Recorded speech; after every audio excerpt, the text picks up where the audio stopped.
buong galak at mainit na pagtanggap ang iginawad ng mga tauhan ng Bulacan PNP kay National Police Commission Acting Regional Director Region 3, Director Maylene M. Eguilos Caluya sa kanyang command visit dito sa Camp General Alejo S. Santos, City of Malolos, Bulacan. Sinalubong ni Police Colonel Satur Elejong, Provincial Director ng Bulacan Police Provincial Office, si Director Eguilos Caluya, kasama ang command group at mga hepe ng bawat istasyon ng Bulacan. Ang pagbisita ni Director Eguilos Caluya ay naglalayong personal na masuri ang sitwasyon ng mga tanggapan ng pulisya na tiyak na makakatulong sa paggawa ng patakaran ng komisyon.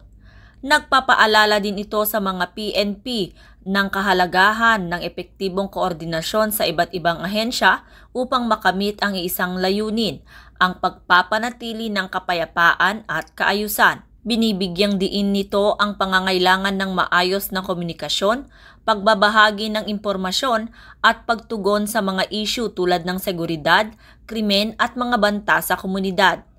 Hinihikayat nito ang pagiging proactive sa pagbuo ng mga plano at pagsasagawa ng mga programa na nakatuon sa kapakanan ng publiko.